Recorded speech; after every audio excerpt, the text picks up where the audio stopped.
दुनिया के बड़े बड़े मोटिवेशनल स्पीकर्स कहते हैं मंजिल से ज्यादा सफर खूबसूरत होता है। झूठ बोलते हैं सब। मेरा मानना है इन लोगों ने कभी ट्रेन में टॉयलेट के पास बैठकर सफर नहीं किया है। एक बार बैठ जाओ मंजिल क्या अगला जन्म याद आ जाता है। चलो तुम लोगों को एक ट्रेन जर्नी की कहानी सुनाता हूँ जो तुम सब लोग रिलेट कर पाओगे। एक बार मैं अपने भांजे के नामकरण के लिए जा रहा था। एक्चुअली जाना तो दीदी के शादी में था, बट टिकट कंफर्म होते होते दीदी का बच्चा हो गया। एक तो ये ट्रेन की टिकट, तुम्हें एक बार के लिए जनरल कोटा से गवर्नमेंट जॉब मिल सकती है, पर टाइम पर ट्रेन की टिकट कभी नहीं। तो स्टेशन पहुंचते ही पहले मुझे दिखी राजधानी एक्सप्रेस। मैं सोचूं हमारे छोटे से गांव के छोटे से स्टेशन पे राजधानी एक्सप्रेस कहां से आई। फिर मुझे पता चला ये तो साला लाल भल वाले लक्की और सिम्मी ने विमल धुक धुक के लोकल ट्रेन को ही लाल कर दिया है। फिर मैं स्टेशन मास्टर को जाकर पूछा, भैया ये 4 बजे वाली ट्रेन कितने बजे आएगी? एक मिनट, अब तुम लोग मुझे बोलोगे ये कैसा सवाल है, 4 बजे की ट्रेन तो 4 बजे ही आएगी ना। उससे पहले तो इनका जवाब सुन लो। भैया वो ट्रेन तो पूर्णिमा की रात जब पश्चिम आसमान में 3 सितारे एक साथ खड़े रहेंगे तब आएगा। अब जैसे तैसे पूर्णिमा तक इंतजार करने के बाद फाइनली तुम्हारा ट्रेन आता है। और क्या ही आता है, 2 नदी 13 गली और पूरे 7 बिल्डिंग पार करके रुकता है वो ट्रेन। थोड़ा और चला जाता तो सीधे अगले स्टेशन पर ही रुकता।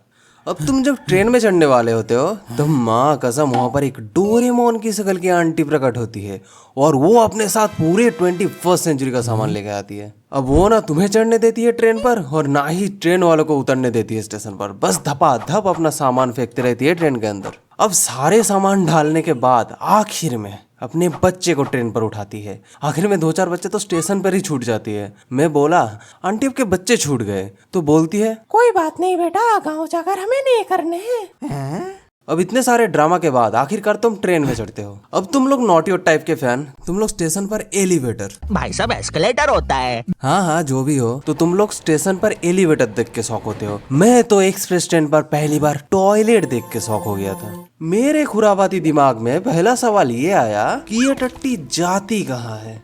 अब आउट ऑफ क्यूरियोसिटी मैं चला गया टॉयलेट और अंदर घुसते ही मुझे मेरे सवाल का जवाब पता चल गया कि ये साली टट्टी कहीं नहीं जाती। खैर टट्टी का दुख साइड में रख के मैं निकला अपने सीट ढूंढने। मेरे टिकट पे लिखा था सीट नंबर 42 और वहां पहुंचते ही मैंने देखा मेरे सीट में पहले से ही पूरा एक खानदान बसा हुआ है। एक अंकल तो वहां पर ऐसे फैल के सो रहे हैं जैसे उनके परदादा ने ये रेलवे ट्रैक बिछाया हो। मैंने बोला, अंकल ये मेरी सीट है। बेटा थोड़ा एडजस्ट कर लो, साइड में हो जाओ। एडजस्ट? अंकल ये 3 लोगों का सीट है और आपने पूरा हम साथ साथ एक का सेट लगा के रखा है यहाँ पर। हम मैं क्या ट्रेन के छत पर बैठ के छैया छैया करूँ? ना। अब ट्रेन में तुम्हें अलग अलग तरह के नमूने जरूर मिलेंगे। पहला एक अंकल, ये अंकल तुम्हारे सीट पे बैठते ही तुम्हारा इंटरव्यू लेना शुरू कर देंगे। बेटा क्या करती हो, सैलरी कितनी है, शादी कब है, इतने बाल क्यों बड़े हैं, गांजा पीती हो, मेसी और रोनाल्डो? अरे अंकल मैं यहाँ सफर करने आया हूँ, यूपीएससी का इंटरव्यू देने नहीं। और इनके पास हर प्रॉब्लम का एक ही सोल्यूशन होता है बस, बेटा सुबह जल्दी उठा करो।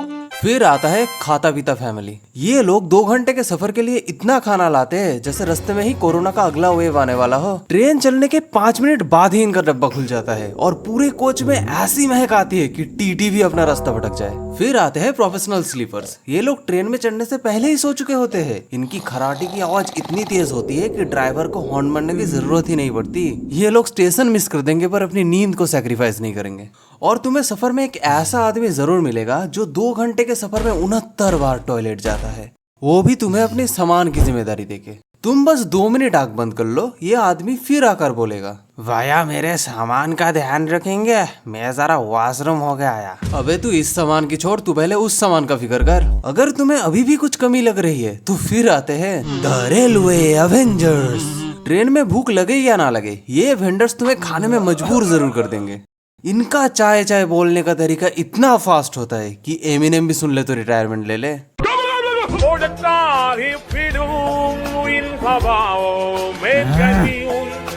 भाई ये लोग चाय बेच रहे हैं या कोई तंत्र मंत्र फूक रहे हैं? इनको तो अंधेरी तक छोड़ के आओ तो पक्का गली बॉय 2 बना देंगे।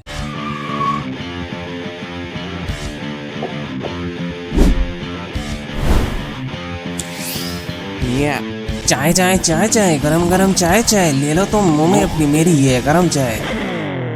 और फिर आते हैं वो समोसे वाला। इनका समोसा देख के लगता है ये कल की रात का नहीं बल्कि पार्टीशन के जमाने का समोसा है। एक बार मैंने समोसा तोड़ा तो अंदर से आलू नहीं मेरे पिछले जन्म के पाप निकले। इतना तेल होता है उस समोसे में कि उसको निचोड़ दो तो ट्रेन 100 किलोमीटर और चला जाए। और रेलवे अंडे की तो बात ही मत करो, उसे देख के लगता है मुर्गी ने अंडे नहीं दुख दिया है। अब बात करते हैं ट्रेन के यमराज की, द टीटी। क्या वो थाला है? इस बंदे की एंट्री किसी साउथ इंडियन मूवी के विलेन जैसी होती है। पूरे कोच में शांति छा जाती है।